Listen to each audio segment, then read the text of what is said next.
हरिः ओम् आपादमौलिपर्यन्तं गुरूणामाकृतिं स्मरेत् तेन विघ्नाः प्रणश्यन्ते सिद्ध्यन्ति च मनोरथाः।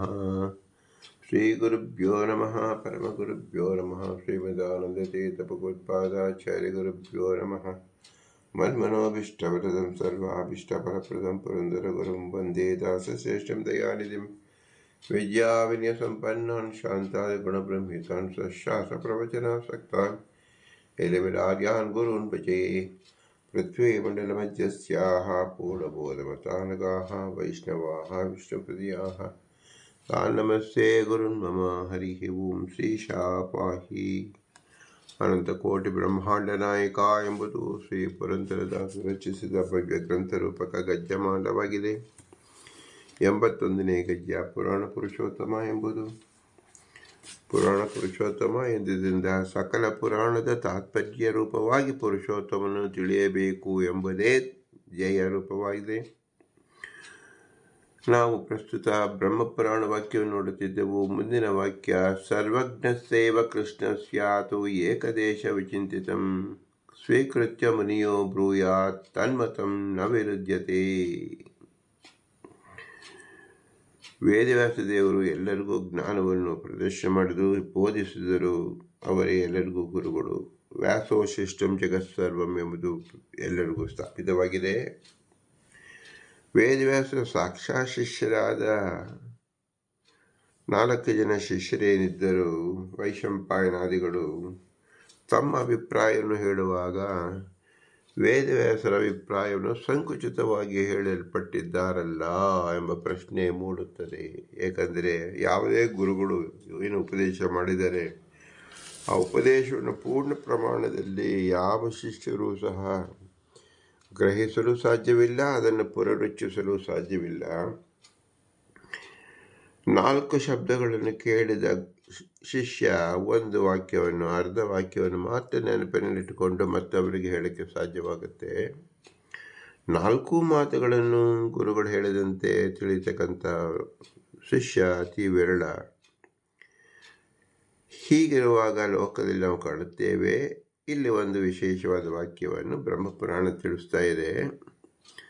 ಸರ್ವಜ್ಞಸ್ಸೇವ ಕೃಷ್ಣ ಸ್ಯಾತ್ ಏಕದೇಶ ವಿಚಿಂತಿತಂ. ವಾಸಿಷ್ಠ ಕೃಷ್ಣ ವೇದವ್ಯಾಸರು ಸರ್ವಜ್ಞರು.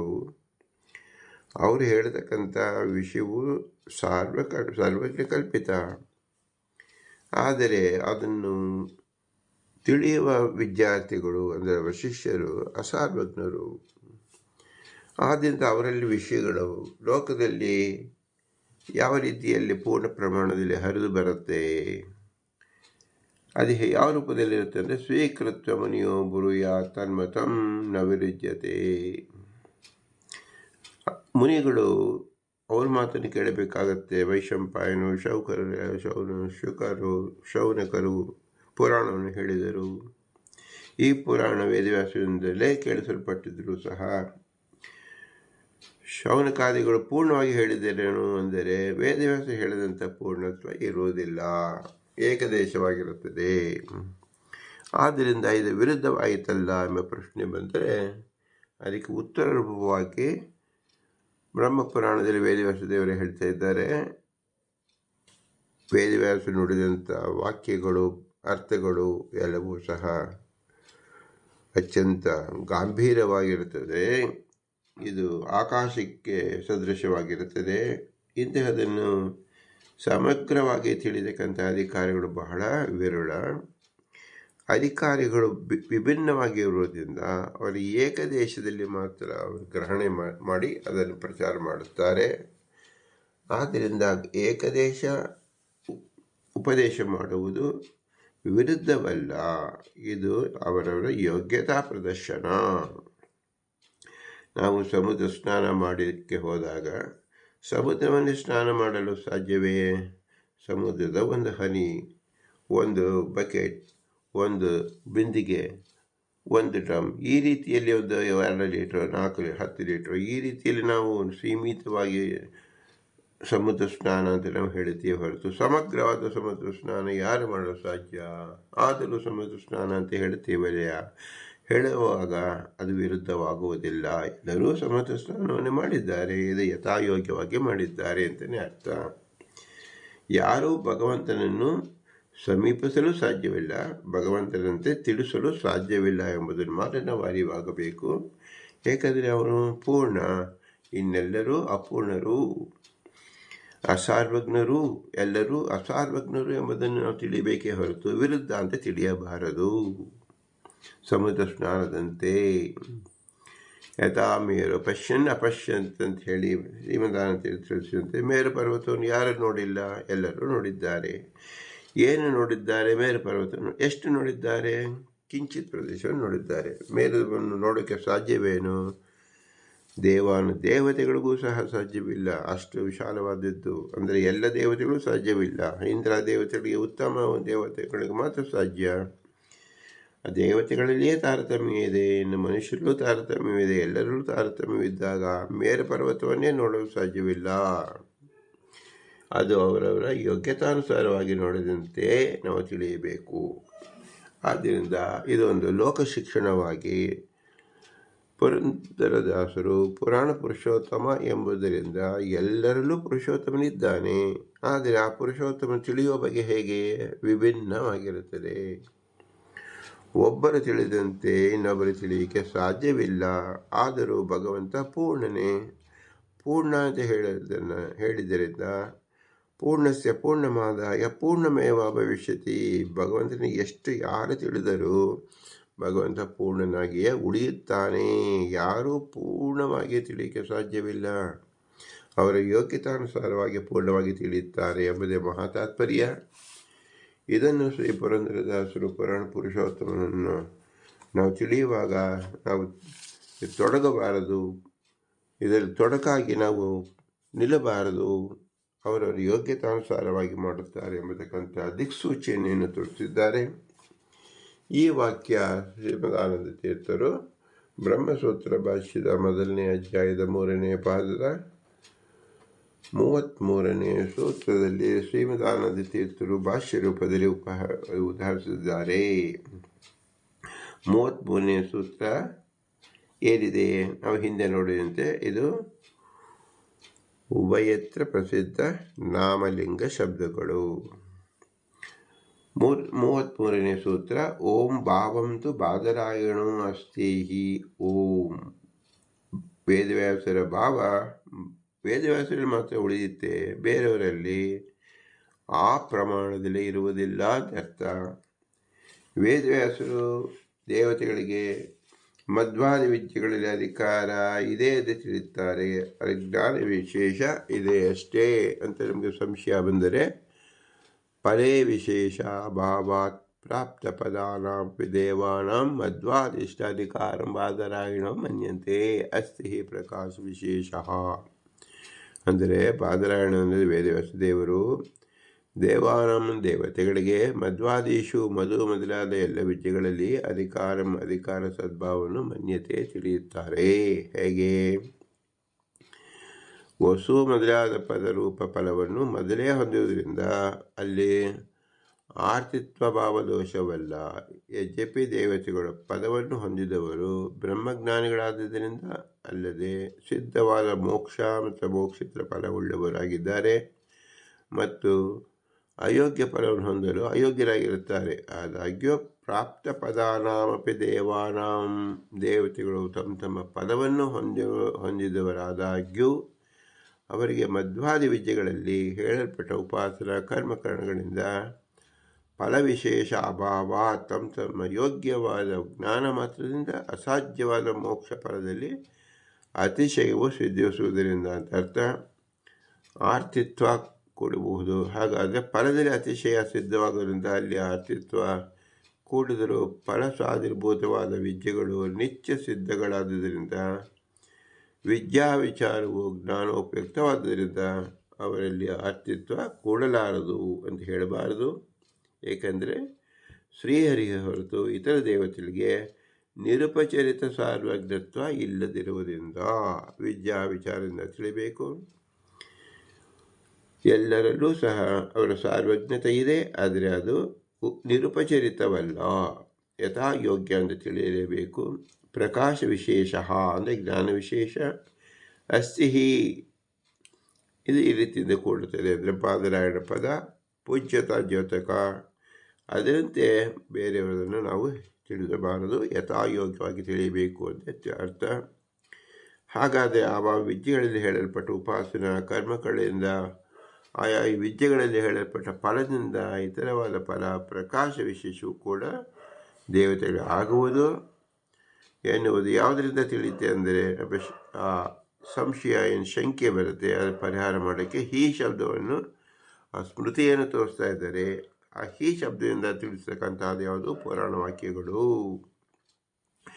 ಯಾವ ಸೇವಾ ಪರೇ ತತ್ವ ಏತಾವತ್ ಸುಖ ವಿಶೇಷತಃ ಸಂಭವಾಚ ಪ್ರಕಾಶಸ್ಯ ಪರಮೇಕಾಮೃತೆ ಹರಿಂ ತೇಷಾಂ ಸಾಮರ್ಥ್ಯ ಯೋಗಾಚ್ಚ ದೇವಾನಮುಪಾಸನಂ ಸರ್ವಂ ವಿಧೀಯತೆ ನಿತ್ಯಂ ಸರ್ವಯಜ್ಞಾದಿ ಕರ್ಮಚ ಎಂಬತಕ್ಕಂಥ ಸ್ಕಾಂದ ಪುರಾಣದಲ್ಲಿ ಹೇಳಲ್ಪಟ್ಟಿದ್ದಾರೆ.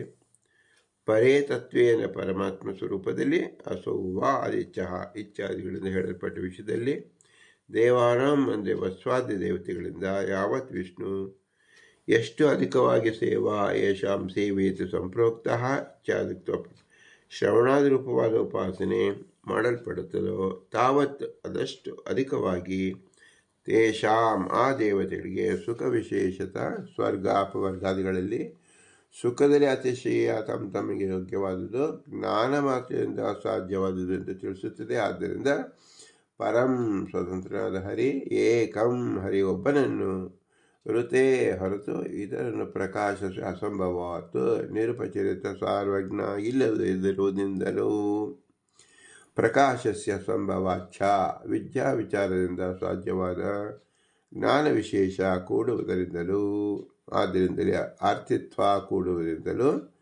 ತೇಷಾಂ ದೇವಾನಾಂ ಆ ದೇವತೆಗಳಿಗೆ ಸಾಮರ್ಥ್ಯ ಯೋಗಾಚ್ಛ ಸಾಮರ್ಥ್ಯವು ಕೂಡುವುದರಿಂದಲೂ ವಿದ್ವತ್ಥ ಕೂಡುವುದರಿಂದಲೂ ದೇವಾನಾಂ ದೇವತೆಗಳು ಪದವನ್ನು ಹೊಂದಿದವರಾದಾಗ್ಯೂ ಅವರಿಂದ ಸರ್ವಮಪಿ ಉಪಾಸನಂ ಎಲ್ಲ ವಿದ್ಯೆಗಳಲ್ಲಿ ಹೇಳಲ್ಪಟ್ಟ ಉಪಾಸನೆ ಸರ್ವಜ್ಞ ಯಜ್ಞಾದಿ ಕರ್ಮ ಚ ಎಲ್ಲ ಯಜ್ಞಾದಿ ಕರ್ಮಗಳು ನಿತ್ಯಂ ನಿಯಮದಿಂದ ವಿಧೀಯತೆ ಶ್ರುತಿಗಳಲ್ಲಿ ಕರ್ತವ್ಯವಾಗಿ ಬೋಧಿಸಲ್ಪಡುತ್ತದೆ ಎಂದು ಸ್ಕಾಂದ ಪುರಾಣದಲ್ಲಿ ತಿಳಿಸಿದೆ. ಹಾಗಾದರೆ ಅಸಂಭವಾತ್ ಎಂದು ಹೇಳಿದ ಯುಕ್ತಿ ತಿರಸ್ಕಾರವಿರಲಿ, ಆದಾಗ್ಯೂ ದೇವತೆಗಳ ಅಧಿಕಾರವಿರದೆ ಎಂದಾಗ್ಗೆ ಕೇಳಿಸಿದರೆ ಅತ್ಯಾಪ್ತರಾದ ಜೈಮಿನಿ ಆಚಾರ್ಯ ಮತ ವಿರೋಧ ಇದೆ ಅಂತ ಹೇಳಿದರೆ ಅದಕ್ಕೆ ಅರ್ಥವನ್ನು ಹೇಳ್ತಿದ್ದಾರೆ.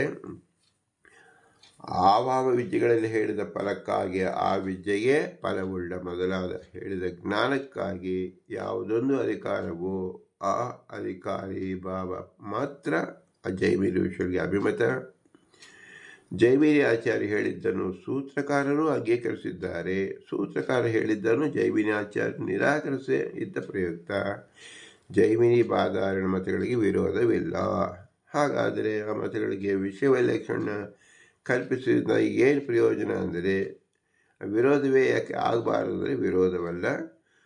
ಅಲ್ಲಿ ಪುರಾಣ ವಚನ ಏನಿದೆ, ಸರ್ವಜ್ಞಸ್ಯೇವ ಕೃಷ್ಣಸ್ಯಾತ್ ಏಕದೇಶ ವಿಚಿಂತಿತಂ ಸ್ವೀಕೃತ್ಯ ಅವನಿಯೋ ಬ್ರೂಯಾತ್ ಕರ್ಮತಂ ನ ವಿರುಜ್ಯತೆ ಎಂಬ ಬ್ರಹ್ಮಪುರಾಣದಲ್ಲಿ ಯಾವ ಕಾರಣದ ಜೈಮಿನಿಯಾದ ಮುನಿಗಳು ನಿರುಪಚರಿತ ಸಾರ್ವಜ್ಞತ್ವ ವೇದವ್ಯಾಸದಿಂದ ತಿಳಿಯಲ್ಪಟ್ಟ ಅರ್ಥದ ಏಕದೇಶವನ್ನು ಅಂದರೆ ಆ ಮತದ ಏಕದೇಶವನ್ನು ಸ್ವೀಕರಿಸಿ ಅದನ್ನೇ ಹೇಳುವರಾಗಿದ್ದಾರೆ, ಬೇರೆ ಅಲ್ಲ. ಆದ ಪ್ರಯುಕ್ತ ವೇದವ್ಯಾಸ ದೇವರು ಜೈಮಿನ್ಯಾದಿ ಋಷಿಗಳಿಗೂ ಇವರ ಮತ ಪರಸ್ಪರವಾಗಿ ವಿರುದ್ಧ ಆಗುವುದಿಲ್ಲ ಎಂದು ಬ್ರಹ್ಮಪುರಾಣದಲ್ಲಿ ಹೇಳಿದ್ದಾರೆ. ಆದ ಕಾರಣ ವಿಷಯ ವೈಲಕ್ಷಣ್ಯವನ್ನೇ ಕಲ್ಪನೆ ಮಾಡಬೇಕು, ಮತಗಳಿಗೆ ವಿರೋಧವನ್ನು ಕಲ್ಪಿಸುವುದು ಅಲ್ಲ ಎಂಬುದು ತಾತ್ಪರ್ಯ.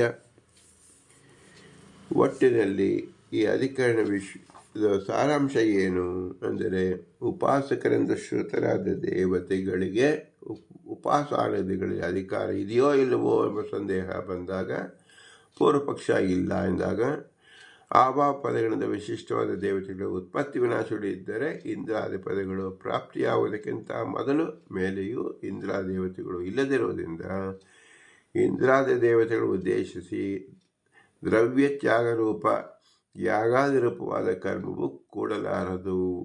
ಆವ ದೇವತಾ ಬೋಧಕವಾದ ಅನಾದಿಯಾದ ನಿತ್ಯಬೋಧವಾದ ವೇದಕ್ಕೆ ಅಪ್ರಾಮಾಣ್ಯವು ಬರಬೇಕಾಗುವುದು. ಅಂದರೆ ಪೂರ್ವದಲ್ಲಿಯೂ ಮೇಲೆಯೂ ಮತ್ತೊಬ್ಬ ಇಂದ್ರನು ಸ್ವೀಕರಿಸಿ ದೇವತೆಗಳಿಗೆ ಪ್ರವಾಹತ ಅನಾದಿ ನಿತ್ಯತ್ವವನ್ನು ಅಂಗೀಕರಿಸಿದರು. ಒಂದೇ ನಾಮರೂಪಗಳು ಇವೆ ಎನ್ನುವ ವಿಷಯದಲ್ಲಿ ಪ್ರಮಾಣ ಇಲ್ಲದಿರುವುದರಿಂದ, ನಾನಾ ನಾಮರೂಪಗಳು ಇದ್ದುದರಿಂದ ಒಂದೇ ರೂಪಾರ್ಥವನ್ನು ಬೋಧಿಸತಕ್ಕ ವೇದಕ್ಕೆ ಅಪ್ರಾಮಾಣ್ಯ ತಪ್ಪಿದ್ದಲ್ಲ. ಮತ್ತು ವಸು ಪದ ಬದಲಾದ ಫಲವುಳ್ಳ ಮಧುವಿದ್ಯಾದಿಗಳಲ್ಲಿ ವಸ್ವಾದಿ ದೇವತೆಗಳಿಗೆ ಅಧಿಕಾರವು ಕೂಡದಿರುವುದರಿಂದ ಸರ್ವವಿದ್ಯೆಯಲ್ಲಿ ಅಧಿಕಾರ ಇಲ್ಲ. ಆದ್ದರಿಂದ ಮೋಕ್ಷ ಫಲಕ ವಿದ್ಯೆಗಳಲ್ಲಿ ನೈವ ದೈವ ಪದಂ ಪ್ರಾಪ್ತಂ ಬ್ರಹ್ಮದರ್ಶನವರ್ಜಿತಾ ಇತ್ಯಾದಿಗಳಿಂದ ಅವರಿಗೆ ಜ್ಞಾನವು ಸಿದ್ಧವಾಗಿರುವುದರಿಂದ ಮೋಕ್ಷ ಕಾರಣವಾದ ಜ್ಞಾನಕ್ಕಾಗಿ ಅಧಿಕಾರ ಕೂಡಲಾರದು ಅಂತ ಪೂರ್ವ ಪಕ್ಷ ಬಂದರೆ, ದೇವತೆಗಳಿಗೂ ವಿಶಿಷ್ಟ ಬುದ್ಧಾದಿಗಳು ಇರುವುದರಿಂದ ಆದ್ಯಂತಗಳು ಇದ್ದರೂ ಮೋಕ್ಷದಲ್ಲಿ ಆರ್ಥಿತ್ವ ಕೂಡುತ್ತದೆ.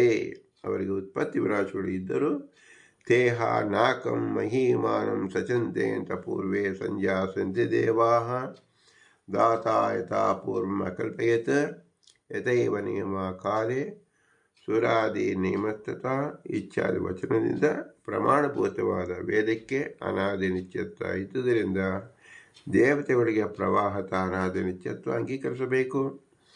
ಆ ದೇವತೆಗಳಿಗೆ ಯಥಾಪೂರ್ವಂ ಎನ್ನುವ ಶ್ರುತಿಯಿಂದ ಅನಾದಿ ನಿಧನ ನಿತ್ಯಂ ಇತ್ಯಾದಿ ಶ್ರುತಿಯಿಂದಲೂ ಸಮಾನ ನಾಮರೂಪಗಳು ಇದ್ದುದರಿಂದ ವೇದಗಳಿಗೆ ಅಪ್ರಾಮಾಣ್ಯ ಬರಲಾರದು. ಮಧುವಿದ್ಯಾದಿಗಳಿಗೆ ವಸ್ವಾದಿಗಳು ಪದಪ್ರಾಪ್ತಿಯ ಫಲವಾಗಿದ್ದರು. ವಸ್ವಾದಿಗಳಿಗೆ ಜ್ಞಾನದಲ್ಲಿಯೂ ಮೋಕ್ಷದಲ್ಲಿಯೂ ಅತಿಶಯಕ್ಕಾಗಿ ಅದರಲ್ಲಿ ಅಸ್ತಿತ್ವ ಕೂಡುವುದರಿಂದ ಬ್ರಹ್ಮವಿದ್ಯೆಯಲ್ಲಿ ದೇವತೆಗಳಿಗೆ ಅಧಿಕಾರವಿದೆ. ತಥಾಚ ದೇವಾನಂ ಅಸಾಮರ್ಥ್ಯಂ ವರ್ತತೆ ತಿರ್ಯಗಾದಿವತ್ ನ ಚಾಪಿ ಪ್ರತಿಷೇಧೋ ಅಸ್ತಿ ಶೂದ್ರಾದೇವ ಇತಿ ಕುತ್ರಚಿತ್ ಸ್ವಪದಾನಾಂ ಅನಿತ್ಯತ್ವಾದೋಕ್ತಾವಸ್ತು ಆರ್ತಿತ್ವಾಪಿ ಚ ಪ್ರವಾಹಾನಾದಿತ್ಯ ತುಲ್ಯ ರೂಪಾಭಿಯೋಗಿನಃ ದೇವ ನ ಏತೇನ ದೇವಾನಮಧಿಕಾರೋ ಅಸ್ತಿ ಬಾಲಕಂ ಶೂಯತೆ ಚ ಅಧಿಕಾರೋಪಿ ದೇವಾನಂ ಶ್ರುತಿಷು ಸ್ಫುಟಂ ಎಂದು ಗ್ರಂಥದಲ್ಲಿ ತಿಳಿಸಲ್ಪಟ್ಟಿದ್ದಾರೆ. ದೇವತೆಗಳಿಗೂ ಅಧಿಕಾರವಿದೆ, ಅದು ಯಥಾಯೋಗ್ಯವಾಗಿದೆ. ಇದಕ್ಕೆ ಕಾರಣ ನಿರುಪಚರಿತ ಸಾರ್ವಜ್ಞ ಭಗವಂತನಲ್ಲಿ ಮಾತ್ರ.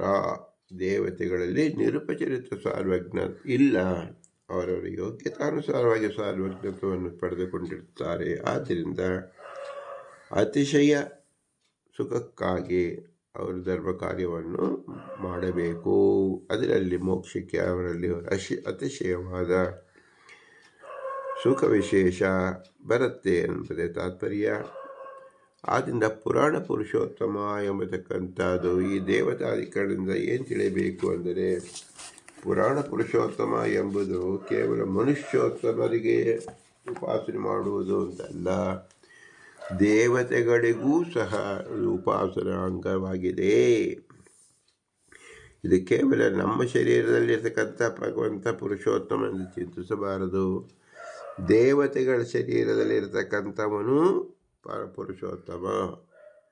ಹಾಗಾದರೆ ದೇವತೆಗಳ ಶರೀರ ಹೇಗಾಗಿದೆ? ತೇಜಸ್ ತತ್ವದಿಂದಾಗಿದೆ. ಅದು ಪ್ರಕಾಶ ರೂಪವಾಗಿರುತ್ತದೆ. ಆ ಪ್ರಕಾಶ ರೂಪದಲ್ಲೂ ಅತಿಶಯವಾದ ಪ್ರಕಾಶವುಳ್ಳವನು ಯಾರು ಅಂದರೆ ಪುರುಷೋತ್ತಮ, ಪುರಾಣ ಪುರುಷೋತ್ತಮ. ಹಾಗಾದರೆ ಇವರು ಪ್ರಕಾಶ, ಅವರು ಪ್ರಕಾಶ ಹೇಗೆ ಅಂದರೆ, ಅವರು ನಿರುಪಚರಿತ ಸಾರ್ವಜ್ಞತ್ವ ರೂಪ ಪ್ರಕಾಶ. ಇವರದು ಯಥಾಯೋಗ್ಯ ರೂಪ ಸಾರ್ವಜ್ಞತ್ವ ಪ್ರಕಾಶ ಅಂತ ತಿಳಿಯಬೇಕು. ಅನೇಕ ನಾಮಗಳು ಇಂದ್ರಾದಿ, ವಸು, ರುದ್ರ ಆದಿತ್ಯಾದಿ ನಾಮಗಳು ವೇದದಲ್ಲೂ ಹೇಳಿದೆ ಎಂದರೆ, ಹಿಂದೆಯೂ ಅದೇ ನಾಮದಿಂದ ಸಾಧನೆಗೆ ಒಳಪಟ್ಟ ದೇವತೆಗಳು ಇದ್ದರು. ಈ ಕಲ್ಪದಲ್ಲೂ ಇದ್ದಾರೆ, ಮುಂದಿನ ಕಲ್ಪದಲ್ಲೂ ಇದ್ದಾರೆ. ಆದ್ದರಿಂದ ವೇದಗಳು ಅನಾದಿ ನಿತ್ಯವಾದ್ದರಿಂದ ವೇದದಲ್ಲಿ ಉಚ್ಚರಿಸಲ್ಪಟ್ಟ ನಾಮಗಳು ಆ ನಾಮದಿಂದ ಪ್ರತಿನಿಧಿಯಾಗುವ ದೇವತೆಗಳು ನಿತ್ಯರು ಎಂಬುದನ್ನು ನಾವು ತಿಳಿಯಬೇಕು. ಆದರೆ ಪದವಿ ನಿಮಿತ್ತವಾಗಿ ಇಂದ್ರ ಪದವಿ, ವಸು ಪದವಿ ಎಂಬತಕ್ಕಂಥದ್ದು ಸಾಧನದಲ್ಲಿ ಮಾತ್ರ ಇರುತ್ತೆ. ಸಾಧನ ಪೂರ್ವದಲ್ಲಿ ಮೋಕ್ಷದಲ್ಲಿ ಆ ಪದವಿಯಿಂದ ಪತಿತರಾಗುತ್ತಾರೆ, ಅಂದರೆ ಆ ಪದದಿಂದ ನಿರ್ಗತರಾಗುತ್ತಾರೆ, ಪದವಿಯನ್ನು ಬಿಟ್ಟುಬಿಡುತ್ತಾರೆ. ಏಕೆಂದರೆ ಜಗತ್ಕಾರಣ ಶೂನ್ಯತ್ವಂ, ಅಲ್ಲಿ ಅವರಿಗೆ ಜಗತ್ತಿನ ಕಾರಣದಲ್ಲಿ ಜಗತ್ ವ್ಯಾಪಾರ ವರ್ಜಿತತ್ವಂ ಎಂಬತಕ್ಕಂಥದ್ದು. ಮೋಕ್ಷದಲ್ಲಿ ಇರ್ತಕ್ಕಂಥ ದೇವತೆಗಳಿಗೆ ಜಗದ್ವ್ಯಾಪಾರ ವರ್ಜಿತತ್ವ ಇರೋದ್ರಿಂದ ಜಗದ್ವ್ಯಾಪಾರವನ್ನು ಮಾಡಿಕೊಳ್ಳಲು ಆ ಕಲ್ಪದಲ್ಲಿ ಬರತಕ್ಕಂಥ ಜೀವ ಆ ಶಬ್ದದಿಂದ ಹೊತ್ತು ಆ ಕಾರ್ಯವನ್ನು ಮಾಡುತ್ತಾನೆ ಎಂಬುದೇ ತಾತ್ಪರ್ಯ. ವಾಯುದೇವರು ನಮ್ಮಲ್ಲಿ ಉಸಿರಾಡುತ್ತಾ ಇದ್ದಾರೆ. ಇವರೇ ಬ್ರಹ್ಮರಾಗಿ ಮೋಕ್ಷಕ್ಕೆ ಹೊರಟ ಮೇಲೆ ನಮ್ಮ ವಾಯು ಏನಾಗುತ್ತಾನೆ, ಇಲ್ಲಿನ ವಾಯು ಏನಾಗುತ್ತಾನೆ ಅಂದರೆ, ಇಲ್ಲಿ ಯಾವ ಜೀವರು ಆ ಕಾಲದಲ್ಲಿ ಬರುತ್ತಾರೋ ಅವರಿಗೆ ಈಗಿನ ಭಾವಿ ಸಮೀರಾಗಿರ್ತಕ್ಕಂಥವರು ವಾಯು ಪದವಿಯನ್ನು ಹೊತ್ತು ಎಲ್ಲರಿಗೂ ಉಸಿರನ್ನು ಆಡಿಸುತ್ತಾರೆ ಎಂದರ್ಥ. ವಾಯು ಪದ ಎಂಬತಕ್ಕಂಥದ್ದು ನಿತ್ಯ. ಆದರೆ ವಾಯು ಪದಕ್ಕೆ ಬರತಕ್ಕಂಥ ದೇವತೆಗಳು, ಜೀವರು ಆ ಪದದಲ್ಲಿ ಶಾಶ್ವತವಾಗಿ ಉಳಿಯುವುದಿಲ್ಲ. ಏಕೆಂದರೆ ಅವರಿಗೆ ಮೋಕ್ಷಕ್ಕೆ ಹೊರಟ ಮೇಲೆ ಅವರಿಗೆ ಜಗದ್ ವ್ಯಾಪಾರದಲ್ಲಿ ಅವರಿಗೆ ಕೂಡುವುದಿಲ್ಲ. ಆದರೆ ವೇದ ನಿತ್ಯವಾದ್ದರಿಂದ ವೇದದಲ್ಲಿ ಉಕ್ತವಾದದ್ದು ಕರ್ಮಗಳೆಲ್ಲವೂ ನಿತ್ಯ, ಉಪಾಸನೆ ನಿತ್ಯ. ವ್ಯಕ್ತಿಗಳು ಮಾತ್ರ ಫಲರೂಪದಲ್ಲೇ ಮೋಕ್ಷದಲ್ಲೇ ಇರುತ್ತದೆ, ಈಗ ಕಾರ್ಯರೂಪದಲ್ಲಿ ಇರುತ್ತದೆ ಎಂಬುದನ್ನು ನಾವು ತಿಳಿಯಬೇಕು. ಅಂದರೆ ಪುರಾಣ ಪುರುಷೋತ್ತಮ ಎಂಬತಕ್ಕಂಥ ಉಪಾಸನೆ ಎಂಬುದು ಸದಾ ಕಾಲ ಮಾಡುತ್ತಿರಬೇಕು. ಈಗ ನಾವು ಕಾರ್ಯರೂಪದಲ್ಲಿ ಮಾಡಿ ಭಗವಂತನನ್ನು ಆರಾಧನೆ ಮಾಡಿದರೆ ಮೋಕ್ಷದಲ್ಲಿ ಫಲರೂಪದಲ್ಲಿ ಪುರುಷೋತ್ತಮನನ್ನು ನಾವು ಆರಾಧಿಸಬಹುದಾಗಿದೆ. ಆದ್ದರಿಂದ ಪುರಾಣವಾದರೂ ಶಬ್ದತಃ ನಿತ್ಯವಾದರೂ ಸಹ ಅರ್ಥತಃ ವೇದೋಕ್ತವಾದದ್ದಾದ್ದರಿಂದ ಪುರಾಣ ಪುರುಷೋತ್ತಮ ಎಂಬತಕ್ಕಂಥದ್ದು ಅತ್ಯಂತ ಮಹತ್ವವುಳ್ಳದ್ದಾಗಿದೆ. ಆದ್ದರಿಂದ ಶ್ರೀ ಪುರಂದರದಾಸರು ಪುರಾಣ ಪುರುಷೋತ್ತಮ ಎಂದು ಹೇಳಿದ್ದರಿಂದ ಸಾರ್ವದೇಶಿಕ ಸಾರ್ವಕಾಲಿಕವಾಗಿ ಇರತಕ್ಕಂಥ ಅಮೂಲ್ಯವಾದ ಮಂತ್ರ. ಇದನ್ನು ಜಪಿಸುವ ಮೂಲಕವಾಗಿ ಆಯಾ ಜೀವರ ಯಥಾಯೋಗ್ಯವಾಗಿ ಭಗವಂತನನ್ನು ಕಾಣಬಹುದು. ಏಕೆಂದರೆ ಎಲ್ಲರ ಬಿಂಬರೂಪ ಭಗವಂತನೇ. ಆದ್ದರಿಂದ ಯಾರೂ ಬಿಂಬರೂಪವನ್ನು ಚದುರಿಸಿ ಇರುವುದಕ್ಕೆ ಸಾಧ್ಯವೇ ಇಲ್ಲ. ಮೋಕ್ಷದಲ್ಲಿದ್ದಾಗ ಕೇವಲ ಬಿಂಬರೂಪ ಮಾತ್ರ ಇರುತ್ತದೆ, ಬಿಂಬರೂಪ ಮತ್ತು ಸ್ವರೂಪ. ಈಗ ದೇವತೆಗಳಿಗೆ ತೈಜಸ ರೂಪವಾದ ಪ್ರಾಕೃತ ಶರೀರವಿದೆ, ನಮಗೆ ಪಾಂಚಭೌತಿಕವಾದ ಶರೀರವಿದೆ. ಪಾಂಚಭೌತಿಕ ಶರೀರವೂ ಅನಿತ್ಯವಾಗುತ್ತದೆ. ತೈಜಸ್ಸ ಶರೀರವೂ ದೇವತೆಗಳದ್ದು ಅನಿತ್ಯವಾಗುತ್ತದೆ. ಸ್ವರೂಪದಲ್ಲಿದ್ದಾಗ ಬಿಂಬರೂಪ ಎಂಬತಕ್ಕಂಥ ಶಾಶ್ವತನಾಗಿ ಉಳಿಯುತ್ತಾನೆ, ಅವನೇ ಪುರಾಣ ಪುರುಷೋತ್ತಮ. ಆದ್ದರಿಂದ ಬಿಂಬೋಪಾಸನೆ ಎಂಬತಕ್ಕಂಥ ಅದು ನಿತ್ಯ ಉಪಾಸನೆಯಾಗಿದೆ ಎಂಬ ಮಹತ್ವ ಜ್ಞಾನವನ್ನು ಶ್ರೀ ಪುರಂದರದಾಸರು ಇಲ್ಲಿ ತಿಳಿಸುವುದರಿಂದ ಪುರಾಣ ಪುರುಷೋತ್ತಮದ ಮಹತ್ವವನ್ನು ತಿಳಿಸಿದಂತಾಯಿತು. ಇಂತಹ ವಿಶೇಷ ಚಿಂತನೆಯನ್ನು ಮಾಡಿಸಿದ ಪುರಂದರದಾಸರು ನಮಸ್ಕರಿಸಿ, ಅವರ ಅಂತರ್ಯಾಮಿಯಿಂದ ಪುರಂದರ ವಿಠಲನಿಗೆ ಭೂಯೋ ನಮಸ್ಕರಿಸಿ, ಇಂತಹ ವಿಶೇಷ ಜ್ಞಾನ ಬರಲು ಸಾಧ್ಯವಾದದ್ದು ಈ ತರು ಕೊಟ್ಟಂಥ ನಮ್ಮ ತಂದೆ ತಾಳೆ ಆಶೀರ್ವಾದ ರೂಪದಿಂದ, ಅನುಗ್ರಹ ರೂಪದಿಂದ, ಅವರಿಗೆ ಗುರು ಹಿರಿಯರ ಅನುಗ್ರಹ ರೂಪದಿಂದ ಮತ್ತು ತತ್ವಾಭಿಮಾನಿ ದೇವತೆಗಳ ಅನುಗ್ರಹ ರೂಪದಿಂದ ಸಾಧ್ಯವಾಗಿದೆ. ಇವರಲ್ಲಿ ಭಾರತೀಯ ಪತಿ ಮುಖ್ಯ ಪ್ರಾಣ, ಮುಖ್ಯ ಅಧಿಷ್ಠಾನ ಎನಿಸಿದ ಭಗವಂತನ ಆಜ್ಞಾರೂಪಕವಾಗಿ ಪ್ರತಿ ಜೀವರಲ್ಲೂ ನಿಂತು ಜ್ಞಾನ ರೂಪವನ್ನು ಭಗವಂತನ ಕಡೆಗೆ ಬೆಳೆಸಿದ್ದರಿಂದ ಶ್ರೀ ವಾಯುದೇವರ ವಿಶೇಷವಾದ ಅನುಗ್ರಹ ರೂಪವನ್ನು ನಾವು ಕೃತಗಂ ಸ್ಮರ ಎಂದು ಸ್ಮರಿಸಬೇಕು. ಇವರೆಲ್ಲರೂ ಸ್ವತಂತ್ರ ಭಗವಂತ ಲಕ್ಷ್ಮೀನಾರಾಯಣ ಮಾತ್ರ. ಅವನೇ ಪುರಾಣ ಪುರುಷೋತ್ತಮ, ಅವನೇ ನಮ್ಮ ಬಿಂಬ. ಆದ್ದರಿಂದ ಆ ಬಿಂಬನಲ್ಲಿ ಎಲ್ಲರಲ್ಲಿರ್ತಕ್ಕಂಥ ಬಿಂಬರ ಪ್ರತಿನಿಧಿಯಾಗಿರ್ತಕ್ಕಂಥ ಭಗವಂತನಿಗೆ ಅಭಿನ್ನ ಚಿಂತನೆಯನ್ನು ಮಾಡಿ ಭೂಯಿಷ್ಠಾಂತ ನಮ್ಮ ಮುಕ್ತಿಮಿದೇಮ ಭೂಯಿಷ್ಠಾಂತಿ ನಮ್ಮ ಉಕ್ತಿಮಿದೇಮ ಭೂಯಿಷ್ಠಾಂತಿ ನಮ್ಮ ಉಕ್ತಿಮಿದೇಮ ಅಂತೇಳಿ ವಿನಮ್ರವಾಗಿ ನೆಮಿಸೋಣ. ಭಾರತೀಯರ ಮುಖ್ಯ ಪ್ರಾಣ ಶ್ರೀಕೃಷ್ಣಾರ್ಪಣಮಸ್ತು. ಹರಿ ಓಂ ಹರಿ ಓಂ ಹರಿ ಓಂ.